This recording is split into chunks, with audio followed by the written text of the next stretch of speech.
Wafdi ballaaran oo ka kooban musharaxiinta golayaasha deegaanka iyo wakiilada ee gobollada Saaxil iyo Togdheer oo ay wehelinayaan madax dhaqameed, cuqaal, salaadiin iyo waxgarad ayaa kormeer ku tegay deegaano ka tirsan gobolka Daadmareedh kuwaasi oo ay ka mid ahaayeen deegaanada Harashiikh, Gudubi, Raydab Khaatumo, Mulaaxo, Jeeyalaaye, Boodhley iyo deegaano kale. Ujeedada kormeerka ayaa waxa uu daaranaa sidii bulshada deegaanadaasi loogu wacyigelin lahaa qaadashada kaadhka codbixinta doorashooyinka Somaliland oo la filayo inay dalka ka dhacaan sanadka soo aadan ee 2021. Deegaanadaasi ay marayeen wafdigan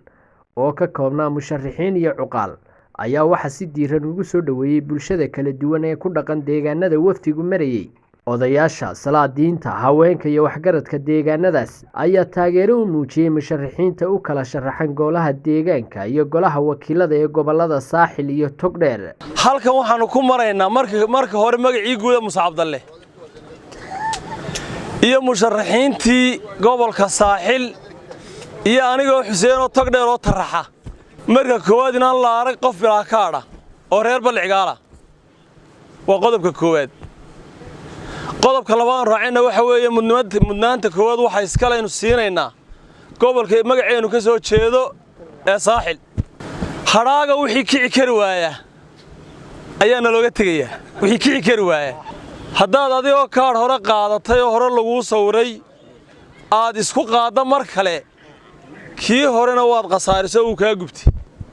kii dambena uu ka gubtay. maanta waxa la siinayaa qofkii waqtiga ilmo yar ahaa ee aan sawir gelin ee qaan gaaray qofkii ariga raacay ama meel kale ku maqnaa ama Itoobiyadan deemka dhinaca ku haynaba ku maqnaa ee haleeli waaye aan qaadan iyo qofkii isiri saaxiibkaayo meel ka sharaxan laba jeer ugu rido laba jeer qaatay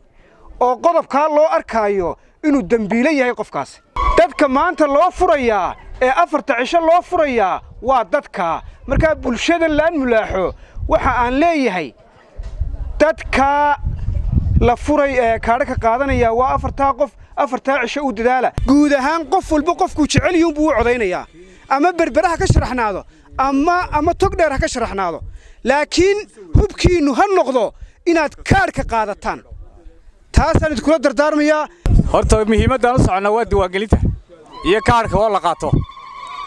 kaadhka la qaadanaya marka koowaad waxa weeyaan kaadhkii gobolka Saaxil inaynu wixii tagi karayna aynu xoojinteeda mar labaad u diyaar garoono oo aynu berbera tagno. waxaan fariinta aynu faraynaa ay tahay jaanis waxaan sanaa 4 cisho oo diiwaangelin guuda waxa inta ka reeban cidii kaadh hore u qaadatay ee kaadhkeedu halaabay maanta iskuma dayi doonto inay mar labaad kaadh dooranto. kaadhkoodu wuu dambeeyaa oo naga lumay oran doonaan laakiin 4 cisho kadib bay noqon doontaa. muhiimadaan u soconay safarka iyaga ujeedadeedu waxay tahay wacyigelinta iyo ogeysiiska kaadhka. kaadhkuna waa kaadhkii doorashada waa kii aad hore u qaadateen oo imika la doonayo in ay laba qof ka faa'iideystaan qof aan hore u qaadanin iyo qofkii qaan gaadhay intii ka dambeysay kaadhka. intaa waxa soo raaca kii laba jeer galay kaadhku ka gubtay. marka insha Allah taala waqtiga kooban awadeed waxaanu dadka ku boorinaynaa ugu celinaynaa u sheegaynaa inay kaadhka qaataan muhiimadana saaraan. annagu waxaan nahay wafdi oo chief caaqil hogaaminayo halka fadhiya Maxamed Marsilaan waxaanu ka soo baxnay magaalada Hargeysa waxaan lagu kalifay inaan soo baxno dadkii magaalada joogay dadka miyiga daayo markayna weydiinay yiraahdeen kaygii kaadhka hore haystay kaadh kale miyaan qaadanaya ama kaadh kale qaadanaya macna ninka kaadh haystaa waxa weeye hadduu kaadh qaato kaadhkiisu gubanaya. markaan arinta aragnay waxaanu ka maarmi weynaan aan dadkii wacyigelino u baxno u sheegno nidaamka hadda taagan iyo waxa dambeeya sida ay kala yihiin. waxaan idin sheegaynaa imaka waxa 3 qof uun baa wax qaadanaya wixii kale way inoo dambeeyaan marka dambe iska wareysana haddii iska keen dhex qaadan waa lagu asqoobaya in imaka la fahmo inaynu qaadanayno kaadhka qofka qaan gaaray qofkii qaan gaaray bariga hore la diiday oo 6 sanadood baa soo wareegay kaas wuu qaadanaya. ninkii ama xanuunsanaya ama meel kale ku maqnaa ama ariga la joogana wuu qaadanaya kaadh qaadanay. ninkii si laba jeer gal halkan ka galna wuu qaadanaya uu ka gubtay. saddexdaas ay inoo joogtaa kii kaadhka bedelanaya iyo kii warqad intuu kaarka galay warqadii oo qura haystay ee aan kaarka laftiisii qaadan iyo intaas way inoo dambeeyeen iyagu gadaal baynu isaga sheegi doonaa afartaa cisho waa dadka ugu horeeya ee gelaya aan haru aragba wax meel teginba amba ha yaraado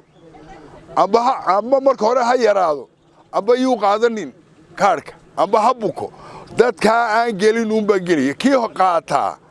ee isiraado waadiga waraaqadii hore qaatay mid kale qaado uu ka gubinaya kii markii hore uu ka gubtay ee labada meelood ka galay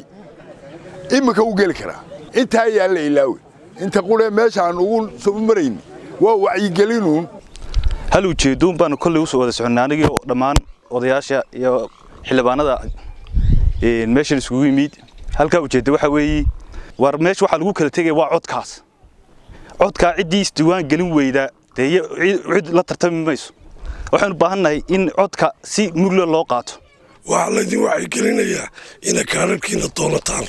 kaarku siyaabo badan buu idin nafacaya sidii la idinka sheekeynayay si ka duwan oo shakhsi ahaana sida iskuulada cusbitaalada meel aad tagay damaanadaha waxaasoo dhan u anfacaya marka doorashada laga reebo wixii socon waaya ee ama xoolaha ku hadheen ama aagga ha ku hadheen xildhibaan togleer inooga sharaxan ayaa jooga isaga laftiisa haddaad eegto tuuladan iyo annagu de berbere waxba idin soo gaarsiina waa ninkii wax idin soo gaarsiinayey waa ninkii oodweyne iyo xukumayey ee odhanayay waxaasa tuuladaha ka dhiman ee ha loo sameeyo waa ina loo kacaa wixii soo baxa mooye wixiina kale waa ina u kacdaan iswada gaarsiisaan dadweynahan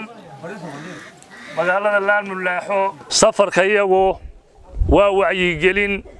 wacyigelin guud weeye waxa bilaabantay diiwaangelin la diiwaangelinayo dadkii maxay ahaydey intii diiwaangelintii hore ka dambaysay qaan gaadhay iyo wixii tii hore aan kaadh qaadanba arrinta muhiimadeeda aan u soconaa waa taa saddexda goboltaanu ku wacyigelinaynaa waa taa sidaa la idiin sheegay waxaanu wadaa wacyigelin kaadh qaadasho ah kaadhkaasu siyaabo badan buu idiin anfacayaa wuxuu idiin anfacayaa horta marka hore bahashaa lagu kala badiyey cid kastaba ha joogtay bahashaa lagu kala badiyey madaxweynenimada waa lagu hadhow waa rasaastii lagu ridayey taas waa taa oo mar wuxuu ku anfacayaa madaxweynenimada ayaad ku dooranaysaa marna baarlamaankaad ku dooranaysaa marna deegaankaad ku dooranaysaa arrinta wacyigelintu waxa weeyaan kaarka qaata waxa idiin imanaya komishinkii ee kaarka qaata weeyaan wacyigelinta gebigeedu hadalka muhiimkiisu waxa weeye kaarkaas wax badan buu ka dawan yahay qodob qura iyo laba qura isla midna kaba dawaa wuxuu hambaarsan yahay wax badan shaqadaa ku xirmi doonta qofka cadayntiisa ku xirmi doona dhakhtarka ku xirmi doona tacliinta ku xirmi doonta kaarkaas wax badan hawlo badan buu hambaarsan yahay sidaa ogeed waxaanu leenahay walaalayaal kaarka la qaato guud ahaan cid kastoo halkan joogta beel kastoo joogta dadka waa la wadayaal beel kastoo joogta halkay ka diiwaan galayso ay ka foodinayso waa ogtay laakiin kaarka in la qaato waa muhiim waxaynu yeelaynaa kaarka waynu qaadanaynaa waa wacyigelin reer Soomaaliland qoladani qof kastoo reer Soomaaliland kaarka ha qaata bayna yidhaaheen soo ma aqballo waxa jira oo kale kaararkii hore ma haysano waynu isagni bal baarbaaro qof aqalka hoostiisa ka hela iyo qof xerada adhiga agteeda ka hela iyo mid waayaan u qaybsanno kii waayaanaha u diyaar garooba degmooyinka taasina tacaynkaas weeye sidaa maantana aad noo sheegteen wax alla uu dhiman maahan aad iyo aad baan xiisa ka saari doonaa insha Allah taala haday tahay berbera iyo haday tahay burco mid walba si alla u idmaba aad baan xiisa ka saari doonaa insha Allah